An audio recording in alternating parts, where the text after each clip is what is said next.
Well, hey, seven-figure builder family. This is Juli Baranik, and I am here with my friend Eric Rios. Hey, Eric. Hi there.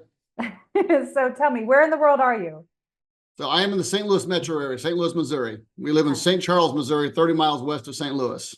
Nice, nice. And you have had an amazing career. You have run your seven-figure business. You're an exceptional speaker. You have multiple books, but tell us a bit about your business. And for those that haven't had the pleasure to meet you yet. So I've been an entrepreneur pretty much my entire life. My first business I ever started was probably 7 years old mowing lawns. And I actually made up my own flyers and went door to door, hanging flyers on people's doors just so I could make money to mow lawns. And I used my grandfather's lawnmower, and he would stand behind me while I pushed the mower to help me mow the lawns. Then it just kept going on and on as I grew up. And then I got into the trades when I was 18 years old. And then I started my first actual company, like legitimate company, in 2008. I started a plumbing company. It was a trade I knew. I knew it well. Started the plumbing company. It took me 4 years to have it at 7 figures a year, in that business. I had never done it before. So I started the business by reading 2 books on how to specifically start that kind of business. I had no idea what I was doing. I mean, I literally, like anybody else, when you start a business, you're starting from scratch. You've never done it. It's not like you're buying a business in a box where you get a franchise. You have a business and they show you this, this, this. No, we learned it all the hard way. And it wasn't fun at all. So we started that business in 2008. I hired my first business coach in 2011 because we were only doing a little more than $500,000 a year. 3 years in, then we jumped to 1.1 million. Then we just grew it. Then I kept it just right under 2 million. I just kept it that way the whole time. It provided me a great lifestyle. I got to do what I wanted to do. I worked an average of 10 to 15 hours a week. Sold that company, started another company, the same kind of business, started another one, took it to 7 figures in 3 years. I thought, well, I wasn't going to do it, but then of course I did it again. And then we started 3 other different businesses that are service-based businesses as well. And those we keep in the 6-figure mark. And one of them I started with my son a year and a half ago, but I want nothing to do. I just helped him get it going. And now that's his business just to do all by himself because I want nothing to do with it. It's one of those things where I want him to do this business. You know what I mean? And to me, sir, I love service-based businesses because they allow you to make money fast. You can scale them quickly. They're monetizable. You can look at their systems, process, everything that you want to do in those businesses. You can very quickly make those grow very fast if you know what to do. Right. Versus doing it the hard way like I did by not knowing what to do. Yeah. Well, and we'll say, looking in hindsight, right? What would you say has been the secret to get to the 7-figure mark for multiple businesses? Or what would you tell somebody else for that? Oh, simple. I mean, this is an easy one for me. Processes. Figure out the process of what worked. There's certain things in marketing are going to work. Your pricing structure, how you price your business, price your product, price your service is by far the most important thing you'll probably ever do. Because we base it on what we think is good. I had a guy I was consulting. He said to me, I'm losing 20K a month. First thing I ask is, how much do you charge? He gives me a price. I'm like, why do you charge it? It's the going rate.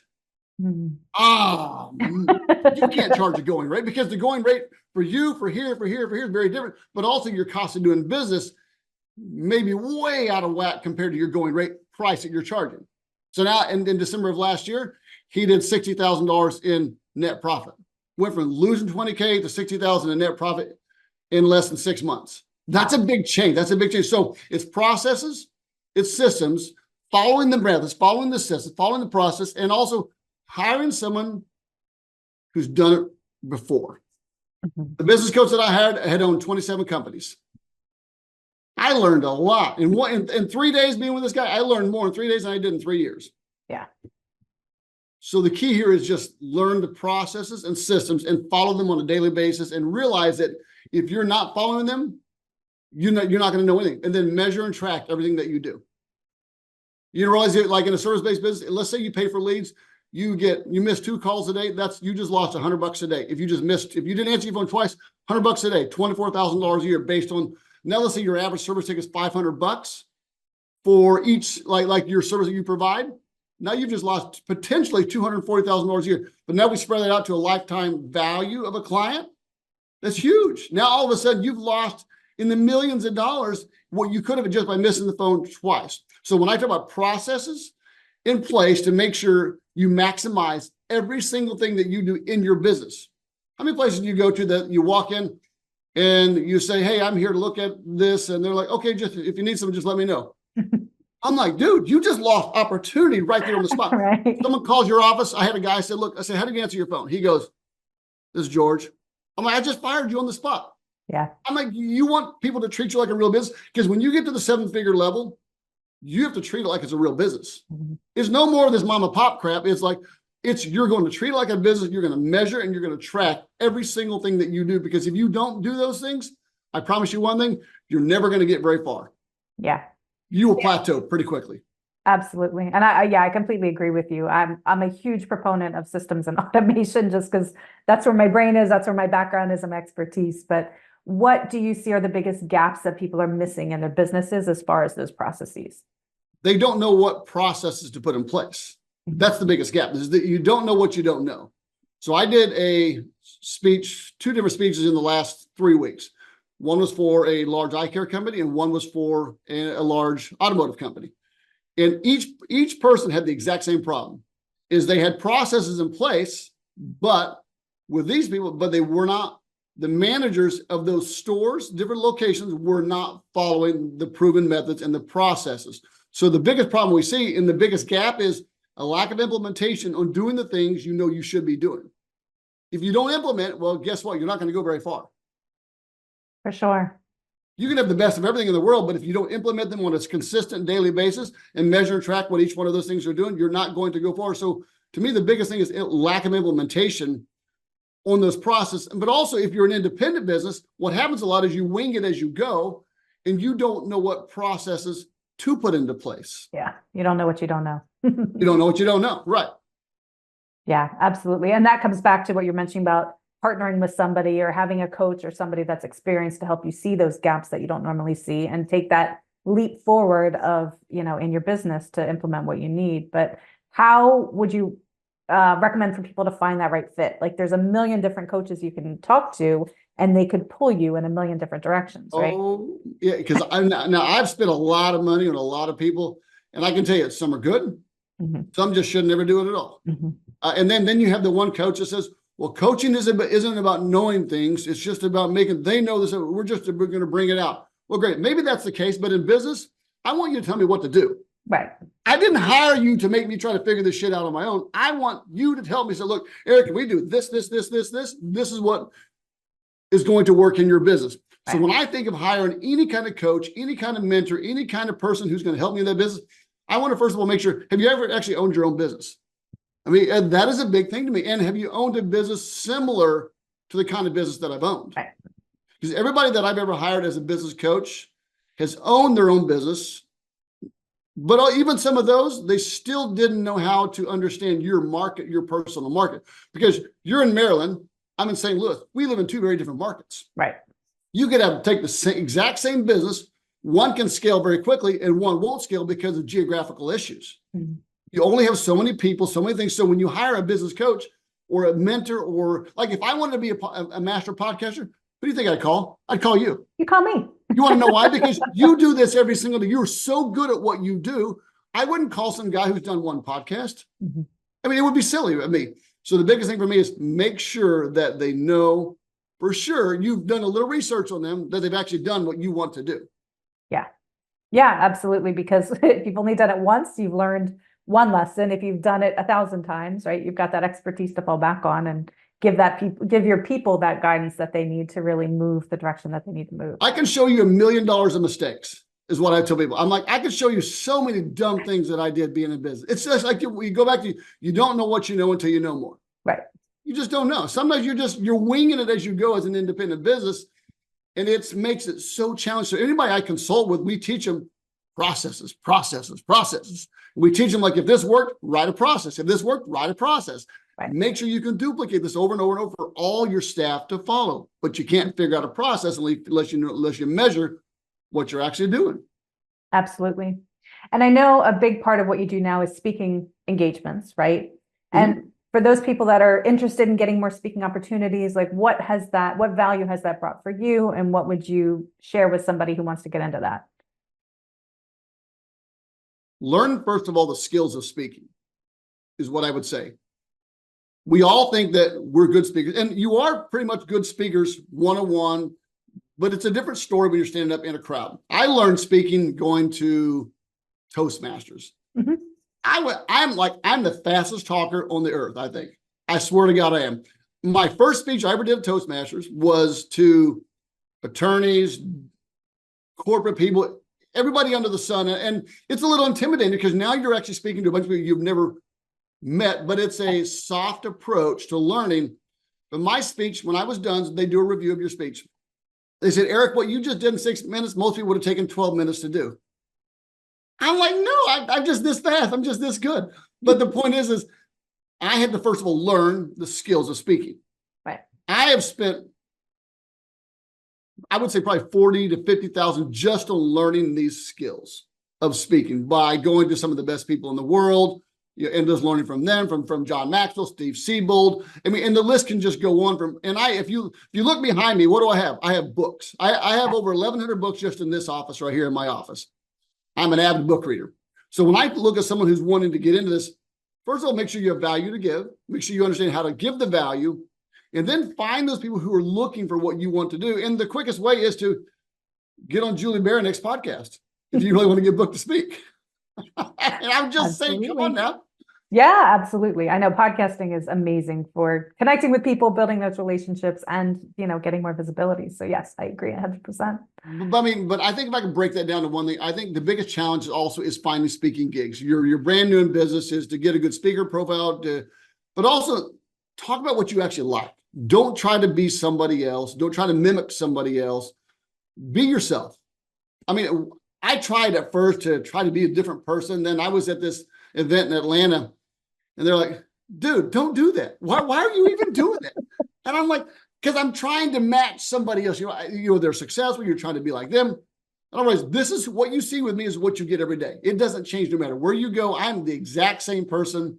Doesn't matter who I meet. That's who I am when I speak. I come alive. I'm excited. I'm fun versus trying to fit somebody else's mold. So just be authentically yourself when you speak to someone, but also prepare. So you ever heard to say people are so scared of speaking? They're scared to death of speaking. I was doing a speech and this gal said, I am petrified of speaking in front of people. Most of the time, it's because there are two things. They're afraid of what others are going to think in most cases. That's all they're afraid of is that what are they going to think? They're going to say, oh my gosh, she sucks. He's bad. I mean, first of all, they don't even know if you suck. They have no idea. They don't even know if it was right or wrong. That's all in your head. Yeah.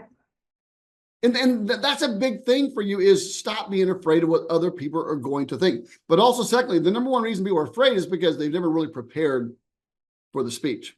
Yeah. So when I do a speech, I write it all down, and it could be a 30-minute or an hour speech, and I'm probably spending 10 hours just on that talk and preparing. And I use stories. So we always use a story, make a point, use a story, make a point, use a story, make a point, or make a point, use a story. And I've got a list, I've got a book that I've got all these little stories, they call them vignettes, that I keep in this book. Mm-hmm. And I use this because when I give a speech, because sometimes you want to give a speech very quickly. Mm-hmm. And when you do, you want to be able to have, okay, well, I can use this story, this story, this story, this story, because that's what I do. I pull, I need 20 stories. I can pull those stories. But proper preparation is what gives you the confidence to where you just stand up, roll your shoulders back, stick your chest out. You know what I mean? You use physiology to your advantage and stop being that person who's scared. And I've done it to where I was so scared I was going to poop my pants. I'm like, I know this is going to happen. I'm just going to poop my pants. It's going to be the most embarrassing in the whole world. I swear to God, I'm like, this is going to be so bad. Just my nerves were shot. And I remember I read a book and she was talking about using the Superman pose or the Wonder Woman pose. And I'm standing there like this, just like hyping myself up, getting myself to go. But the key is just preparation. Preparation reduces your anxiety 1,000% if you're going to get booked for a speaking gig. Because when you know you're prepped, because once you start, you go. Yeah. But be yourself. Don't be anybody else but yourself. Well, don't compare yourself to anybody else. And that ties in with your confidence. I mean, if you're trying to mimic somebody else, you're constantly checking in your brain, like, am I that person? Am I that person, and pulling someone else's energy versus just flowing in your own confidence and speaking, authentically from yourself. Like you said, it just flows that much more naturally. Oh my God. It's so easy when you're yourself. Mm-hmm. They say, I'm afraid. I'm like, wait a minute. You've been talking your whole life. What are you afraid of? You talk to people every single day. What are you actually afraid of? But what if they don't like it? Well, but what if they do like it? You know what I mean? You just don't know. But remember this, they never know when you make a mistake. You'll never know if I make a mistake in my conversation.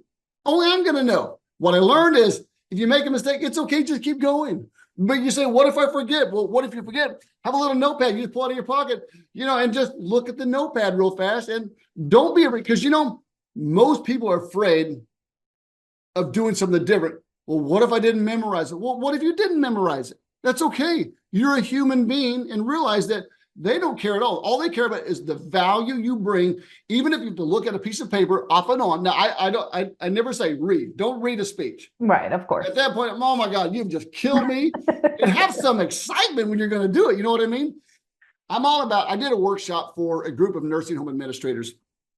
And we did it on team building is what it was on. Now, these are people that are 70-year-olds down to 30-year-olds, a very diverse group of people. So in this group, so this weekend was a weekend for them, and it was a 3-hour workshop. But they were listening to speakers who were talking about sepsis, you're talking things that you see in a nursing home. And man, you talk about some boring talks. It's like you're listening to a monotone guy talk about things that you're like, I don't want to hear this, but it's part of their continuing education. Yeah. So I got to do this team building workshop. So we set them up all in tables. We set them all up in their own tables. We said, okay, now we want everybody to pick a leader for your group, for your table. Then I want someone to pick who someone's going to vote. We were going to make them build paper airplanes. So it's the coolest thing. It was the funnest thing I've ever done. So we give everybody a piece of paper at the table. It's in that everybody has to build their own designed paper airplane, because at the end, when we're done, we're all going to throw the airplanes and we're going to see whose plane flies the furthest, and then you're going to get a prize. Right. And so they all built their own paper airplanes, and they're all, and you're watching 70-year-old people throwing paper airplanes, having the time of their life. Women, man, they didn't care. They had so much. They're going outside, checking them outside, figuring out what's working. So then we got them to the very end. They've chosen the plane that's going to represent their table. Then I said, okay, look, this is what we're going to do. We're going to change this up now. Now we're going to change the whole thing up. And we brought out a full-size poster board. Now you got to build your airplane out of poster board. And now we have to see, did the design you choose, will it still work with that weight difference of paper and size? Now we forced them to rethink, okay, is what we're going to do work? And then but you get one piece of poster board. You don't get two. Oh, no. So now you have to really think as a team, is this the right design for what we just did? Yeah, I love that. And it was so when we got it down to the very end, they all built their big poster board airplanes. But the whole point of that is it was fun. It was exciting. And when the whole thing was done, they voted me as their favorite speaker there. but you see what I did though, as an event, I made it interactive. I engaged the audience. We put them on stage. We put weird glasses on them, weird nose on them. We put all kinds of we made them feel so silly, have so much fun. This event I took my wife to. So my wife went with it because she was my assistant at this event. There was this girl who kept winking at me the entire time. She's sitting in the front. I'm like, what? I was here with me. What are you doing? I mean, you know what I mean? And my wife, and I didn't tell my wife at all until we got home. She's like, are you serious?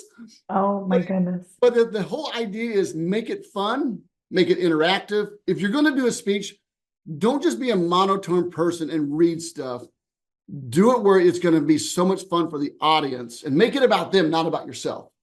And then use real stories. Man, I can tell you story after story. I love this kind of stuff. Stories are fun. So can I tell you one more? Please do. So I did a speech for a hospitality company. And I remember so we had from the people who clean the houses, the house, because they would buy houses, and then they would put these people up in houses, apartments, and these professionals and corporate officers. So we had people who would clean the houses, to the maintenance, to all the way up to the CEOs. It was a $20 million company here locally, and there was one guy, I could not break one guy. No matter what I did, he was a maintenance guy. I couldn't get him to smile, couldn't get him to laugh. I'm like, there's got to be a way I can get this guy. Because I really try to pull everybody in and make it so engaging. But there's one guy, I couldn't get him to laugh. So I told a story about my son. My son, Caleb, when him and my son, Sam, and their friend Chris, they were all at a pizza joint eating pizza. They all got done. And guess what happened? It all went to their stomach. And then what happened? They all had to take a dump at the same time. Right. You're talking about 3 boys who were teenage boys, took off running into the bathroom. There's one stall. So Chris gets in. There's my 2 boys, Caleb Caleb and Sam, they literally run down the street to another store, to a bathroom, run into the bathroom. They get in there. Now I'm selling this whole speech of, them running, doing all this kind of stuff. Right. And I'm watching this guy the whole time. But so they run into the store, they run into the bathroom. There's one stall. So Sam's the older brother, so he beats Caleb into the stall and sort of pushes him out of the way, gets into the stall. Now Caleb's, he's pacing back and forth. It's one of those things when you got to go kind of moments. Like it's going to come out whether you like it or not. Right. He just pulls his pants down and goes right in the trash can. Oh my God. And then he goes all over himself. It was so bad. He has to pull his pants up and take off running out of the store, pulling his pants and to leave his stuff there because he crapped all over himself. Oh no. But this one story finally got this guy to break. So I tell you that to tell you this. When I was done at that speech, he came up to me, and you know what he said to me? He said, you know what? It was so good to finally hear someone tell real stories of real life. That's it. But that was so powerful because I wanted him to enjoy himself. Right. And I wanted to know he was by just a smile on his face. And when I saw him laugh, boom, gold, baby. That was gold for me. I got him, I broke into him. Then I made him do the New Zealand, what is the haka? And then in New Zealand, the New Zealand rugby team. Oh, yeah. I made their whole team. I'm like, well, you're going to create your own right now. Oh. And they're like, ah! You're talking CEOs doing this kind of stuff. It was the coolest thing. But the whole point of that whole conversation is this. If you're going to do a speech for anybody, don't just make it about information. But even if it is about information, you can still make it to where it's fun for them and they actually enjoy listening to you versus like, God, here I am back in school again. I listen to this dadgum person talk. I don't even know. It's so bad. You know what I mean? Yeah. We're talking about bed sores the whole time. A long way. For sure. No, but I love the tip that you mentioned in the midst of that of your vignette journal, right? Like yes. I'm really bad at pulling things off the top of my head. So I write everything down. And so I have those, but I really appreciate that tip because that's really powerful that when you're looking for those stories, when you have another speech or you have another engagement, you can go back and say, okay, which of these trigger those ideas that I can pull those in, right? And you can tell any story, make a point from it. Right. I mean, you can tell, it doesn't matter what kind of, you can just spin a point off of any story. You can tell the worst kind of story in the whole world and you still make a point off that story. Absolutely. Absolutely. So what is up and coming in your business? Like, what do you see ahead for this year for you and for everything that's going on with you? So for me, this is because I've owned other kind of businesses that didn't rely on me. I always had employees. I always built a business around systems and process that had employees who did all the work. And I worked 10 hours a week on average for so long. Since I've sold everything off, now I'm doing this. I'm actually doing this. So I'm actually doing the work, doing the stuff. You know what I mean? So for me, the goal now is to grow our coaching and consulting company. This is what I do. I do coaching every single week with business owners from across the US. And I'm going to speak a lot more this year. And I stopped speaking so much because I raised 6 kids. As raising 6 kids, I wanted to always be there for my kids. And I chose to not travel and speak and be with my kids versus the alternative. Now all my kids are grown, they're 19 and above, and I'm like, do your thing. I have time. I can do stuff. I can do my own stuff finally. You know what I mean? So yeah. My goal this year is truly to grow this speaking business and to do more speaking engagements, is to do more podcasts, is to get on as many platforms as I possibly can and impact as many people as I possibly can in a positive way. I love that. And I know you're a big proponent of living life on your own terms, but what does that mean to you? You know, what's funny is you say that, and you said define success. That was one of your questions. You said you asked people, and that's exactly what I wrote down. Were those very words? Living life on your own terms. So some people are about money. Am I right? Some people, their whole life revolves around money. Me, growing up in broken homes my entire life, growing up, as doing a lot of the wrong things I should have never done. My number one focus was time. I always told my wife, I said, we can make more money, but you can't make more time. Once the time is gone, the time is gone, but money you can always make more of. For years, I chose to make less money to have more time. Mm-hmm. Raising 6 kids, owning all my different things I've owned, I never missed one event my kids did. Never missed one. So when I define doing things on my terms, I built my life around that process of making sure I could give the best value to my family not just to myself. Because now I know people, their entire life revolves around just money, money, money, money, money. And all they do is work, work, work, work. And I've watched their families suffer. Everybody I consult with and I coach with, I tell them this: no matter what you do, you take your family with you on this journey. Mhm. Taking your family with you on this journey is the most important thing you could have, because when you're down and out and you're crying on the side of your bed, guess who's going to be there? Your family. But if you don't take them on that journey and they feel like you've just made them your little side gig or your second choice, well, they're not going to feel that way. Right. At all. My wife, so can I tell you a story? Please do. I love stories. I just love them so much. My wife could tell you that she's seen me cry so many times. Being in business is not always easy. You know for a fact, sometimes being in business is the hardest thing you'll ever do, because it's what you don't know what hurts the most. Right. And I remember being in business my first time around. I sat on the side of my bed one morning. It was really struggling. It was tough. We had, just a lot going. It seemed like we were doing pretty good, but it was hard. Mm-hmm. I remember sitting on the side of my bed crying that morning, and I cried like a baby. And I bawled, and I remember praying. I said this prayer. I said, God, these are the words, the exact words I said. I said, God, you must totally hate me. Oh. Those were the exact words I said that morning. And my wife, she just laid there and just supported me and allowed me to cry, allowed me to feel the pain. So I got up, my pity party was over. I got up, went to the office, 10 o'clock in the morning comes around. I'm sitting in the office, and my oldest son at that point worked in our office. And as an owner, everybody calls you because they want to talk to you. Right. And so you have to. So as a business owner, let me tell everybody this: filter your calls, because people will waste your time all day long, every day, if you let them. Filter your calls. So we always filter my calls. The guy calls up. He says, "Hey, is Eric Rios available?" And my son goes, "No, he's not available right now. Can I take a message?" The guy goes, "Yeah, can you just tell him God told me to call him?" And my son puts this guy on hold. He says, Dad, there's some beautiful things that God told him to call you. And now I already forgot about my pity party in the morning. Right, I told Sam, I said, look, give me the call. I want to hear this. I got to hear this. I have to hear this. I get on the phone with the guy and I say, "This is Eric. Can I help you?" He goes, "You don't know me. I don't know you. I'm 76 years old." He said, "But I'm sitting here praying and God told me to call you." I said, "Okay, I'll buy it." I said, "First of all, how do you even know who I am?" Mm-hmm. He goes, "I'm sitting here praying and God said, open this phone book and just put your finger down." He opens the phone book. He puts his finger on my face, because I always ran my ads with my face in the phone book. Yeah. And my name is right under the phone. He said, "God told me to call you and tell you it's all going to be okay. It's all going to work out." He said, "I have nothing to gain from this phone call. I just wanted to call you and tell you that." And I just started crying and crying and crying, because then I'm like, because I was so stressed at that just super stress level. Because sometimes you need the support of your family, of everybody around you, and the higher power. I mean, for me, it was a life-changing moment, because sometimes when it gets so hard, I go back to that moment. I'm like, I got this.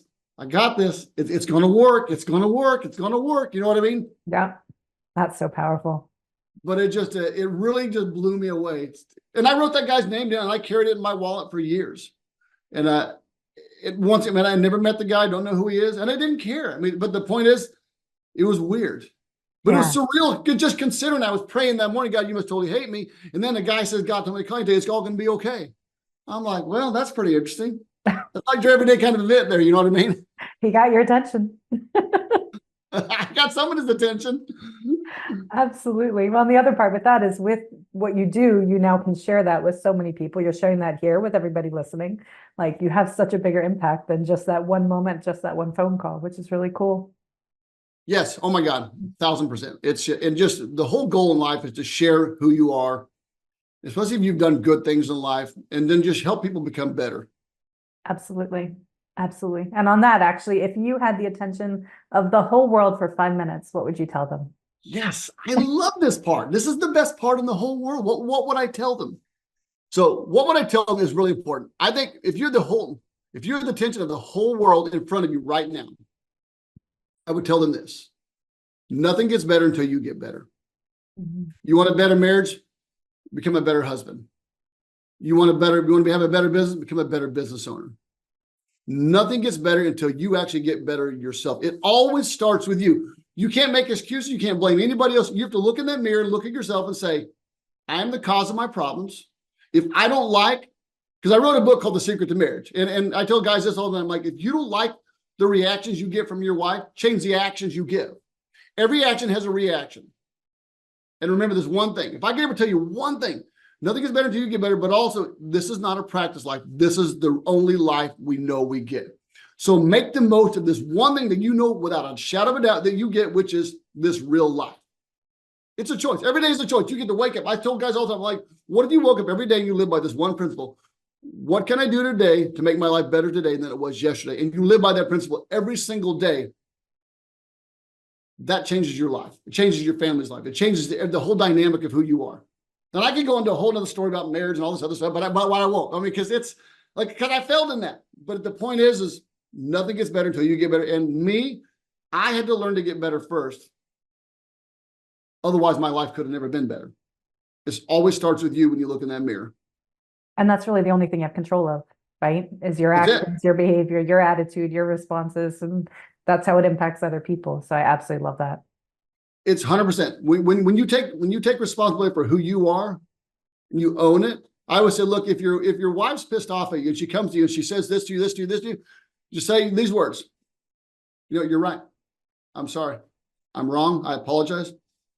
I said, because what's she going to say at that point? At that point, what else is there to argue about? But I'm like, you know what? You're right. You're right. I was wrong. I'm sorry.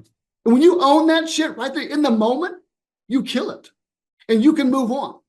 Some people want to hold on to it, but no, don't hold on to anything. Just move on from that moment into, because remember this, you get one life to live, right? So the next 10 years of your life are going to go by no matter what you do. So you're either going to be where you are or where you want to be. If you don't know where it is you want to be, figure out where you want to be in the shortest amount of time and get going to where you want to be, because time's going to go by. It's not a practice life. So that's what I would tell people. I love it. I love it. Thank you. And where can people find you online? How can they work with you, connect with you? So they can go to my website. It's called thewinninglifegroup.com. They can go to my website, find me there, or you can find me on Facebook, official Eric Rios, or on YouTube, official Eric Rios, or on TikTok, official Eric Rios. I love TikTok. But those are the places you can find me. Okay. Or you can just text me on my cell phone. Can I give my cell phone? Am I Go right ahead. Yeah. I tell people all the time, look, if you want to talk to me, just text me, 314-591-0479. I always answer my text, or just call me. If I don't call you, I will call you back. I love that. And we'll have everything in the show notes below so people can come check it out. And thank you, Eric, for being on today. This was really, really awesome. Thank you so much. Hey, look, I loved it, and I'm so honored and grateful. Thank you so much. Absolutely. Absolutely. And if you found value in this episode, please do share it. That's how people find us. And you can find me at sevenfigurebuilder.com. And I'll see you on the next episode.